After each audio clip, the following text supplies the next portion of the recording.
बहुत समय पहले की बात है। एक सुंदर राज्य था जिसका नाम अजंता नगर था। इस राज्य के राजा बहुत दयालु और बुद्धिमान थे। उनके राज्य में सभी लोग खुशहाल और सुरक्षित थे। राजा का एक प्यारा बेटा था, राजकुमार विक्रम, जो बहुत साहसी और समझदार था। जादुई जंगल। एक दिन राजकुमार विक्रम जंगल में सैर करने निकला। जंगल में चलते चलते उसे एक चींटी मिली, जो सामान्य चींटियों से काफी बड़ी और चमकदार थी। चींटी ने राजकुमार को देखा और बोली, राजकुमार, मैं एक जादुई चींटी हूँ और तुम्हारी मदद कर सकती हूँ। चींटी का अनुरोध। राजकुमार ने आश्चर्यचकित होकर पूछा, तुम्हारी मदद की जरूरत क्यों है? चींटी ने बताया कि उसे एक जादुई जड़ की जरूरत है, जो सिर्फ जंगल के गहरे हिस्से में मिलती है, लेकिन वह अकेले वहां नहीं जा सकती। राजकुमार ने अपनी तलवार उठाई और कहा, मैं तुम्हारी मदद करूंगा। खतरनाक सफर।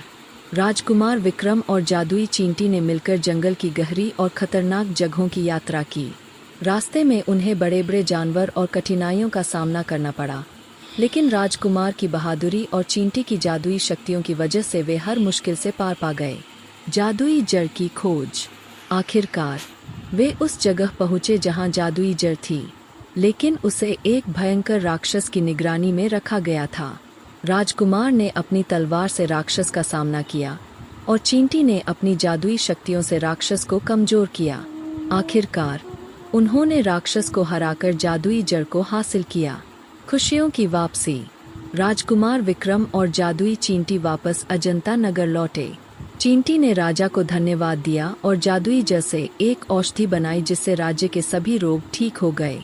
राजा ने विक्रम को उसकी बहादुरी के लिए पुरस्कृत किया और सभी ने खुशी खुशी जीवन बिताया। नैतिक।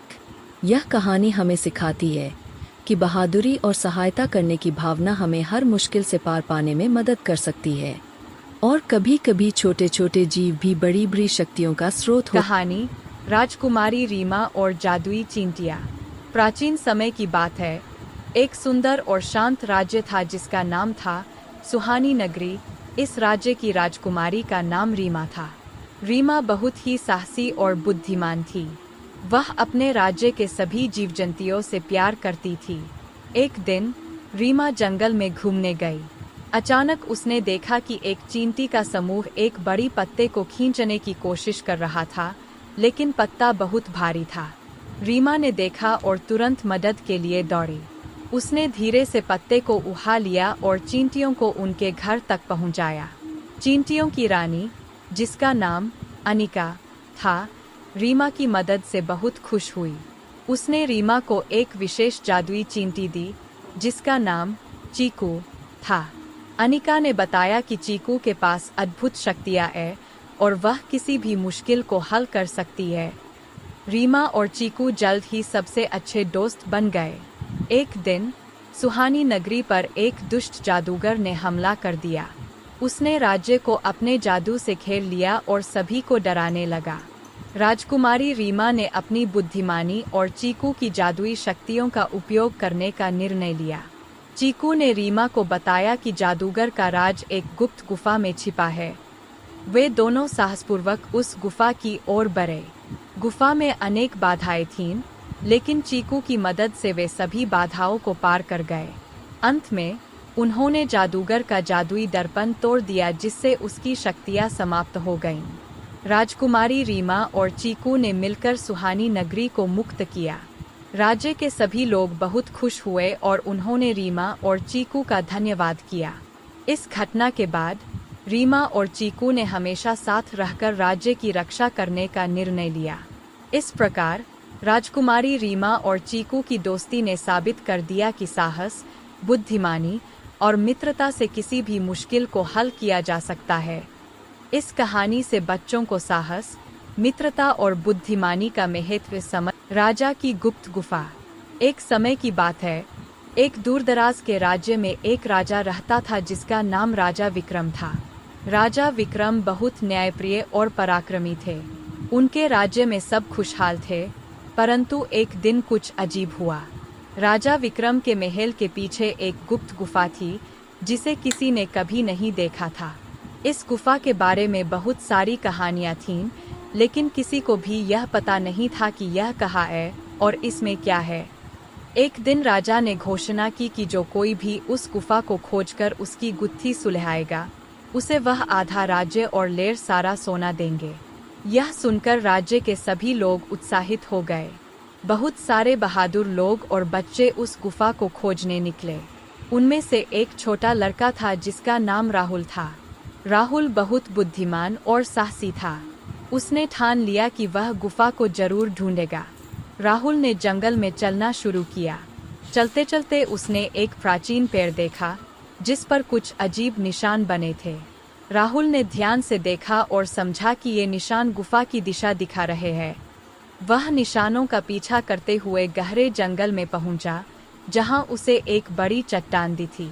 चट्टान के पीछे एक संकरी सी दरार थी, जिसे देखकर राहुल समझ गया कि यही गुफा का प्रवेश द्वार है। राहुल ने दरार में घुसते हुए गुफा के अंदर प्रवेश किया। गुफा के अंदर अंधेरा और रहस्यमय माहौल था। अचानक उसे एक आवाज सुनाई दी, कौन है जो मेरी गुफा में आया है? राहुल ने साहस दिखाते हुए कहा, मैं राहुल हूँ, मैं इस गुफा की गुत्थी सुलझाने आया हूँ। उसके सामने एक पुराना जादूगर प्रकट हुआ। जादूगर ने राहुल से पूछा, अगर तुम मेरी 3 पहेलियों का सही उत्तर दोगे तो तुम इस गुफा का रहस्य जान जाओगे।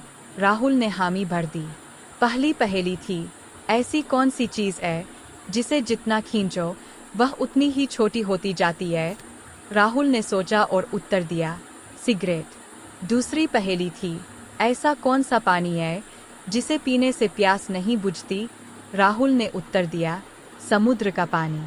तीसरी और अंतिम पहेली थी, ऐसा क्या है जो हमेशा आगे बढ़ता है पर कभी लौटता नहीं? राहुल ने उत्तर दिया, समय। जादूगर ने खुश होकर राहुल को गुफा का रहस्य बताया। वह गुफा असल में एक जादुई दुनिया का प्रवेश द्वार थी, जहां अनगिनत खजाने और अद्भुत चीजें थीं। जादूगर ने राहुल को वह खजाना दिखाया और कहा कि वह उसे ले जा सकता है।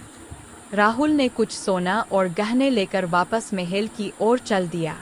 महल पहुंचकर उसने राजा विक्रम को सारी बात बताई और खजाना सौंप दिया। राजा ने खुश होकर राहुल को आधा राज्य और बहुत सारा सोना दिया।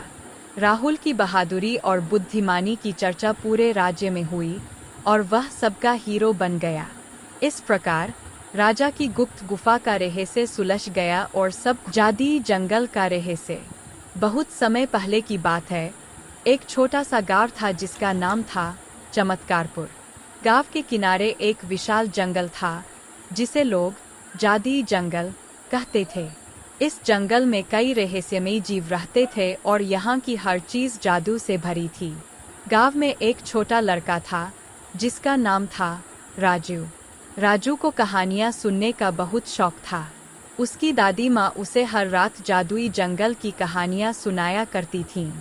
एक दिन राजू ने ठान लिया कि वह खुद जादुई जंगल की सच्चाई जानने जाएगा। एक दिन राजू ने अपनी दादी से कहा, दादी माँ, मैं जादुई जंगल जाना चाहता हूँ और वहाँ के रहस्यों को जानना चाहता हूँ। दादी माँ ने उसे समझाया, बेटा, वहाँ जाना बहुत खतरनाक हो सकता है, लेकिन अगर तुम्हें सच में जाना है तो ये जादुई ताबीज़ ले जाओ। यह ताबीज़ तुम्हारी रक्षा करेगा। राजू ने ताबीज़ लिया और चल पड़ा जादुई जंगल की ओर। जंगल के अंदर जाते ही उसे चारों ओर अजीब-अजीब आवाज़ें सुनाई देने लगीं। अचानक एक चमकदार रोशनी उसके सामने आई और एक सुंदर परी प्रकट हुई। परी ने मुस्कुराते हुए कहा, स्वागत है राजू। मैं जानती हूँ कि तुम यहाँ जंगल के रहस्यों को जानने आए हो, लेकिन पहले तुम्हें 3 चुनौतियाँ पार करनी होंगी। राजू ने साहस दिखाते हुए कहा, मैं तैयार हूँ। पहली चुनौती में राजू को एक विशाल पेड़ पर चढ़कर एक जादुई फल लाना था। उसने ताबीज़ की मदद से पेड़ पर चढ़ाई की और फल लाया। दूसरी चुनौती में उसे एक राक्षस से मुकाबला करना था, जिसे उसने अपनी बुद्धि और साहस से हराया। तीसरी और आखिरी चुनौती सबसे कठिन थी। उसे एक जादुई पहेली का उत्तर देना था। पहेली थी, ऐसा क्या है जो बोल सकता है लेकिन जुबान नहीं है? सुन सकता है लेकिन कान नहीं है, दौड़ सकता है लेकिन पैर नहीं है। राजू ने कुछ देर सोचा और फिर कहा, वह है दिल। परी ने खुशी से कहा, बिल्कुल सही, तुमने सभी चुनौतियां पार कर ली है। अब तुम इस जादुई जंगल के सच्चे रहस्यों को जान सकते हो। परी ने राजू को एक जादुई तालाब के पास ले जाकर दिखाया, जहां सारे जंगल के जीव जंतु एक साथ खेलते और हंसते थे। राजू ने देखा कि यह जंगल कोई डरावनी जगह नहीं, बल्कि प्यार और मैत्री से भरी एक अद्भुत दुनिया थी।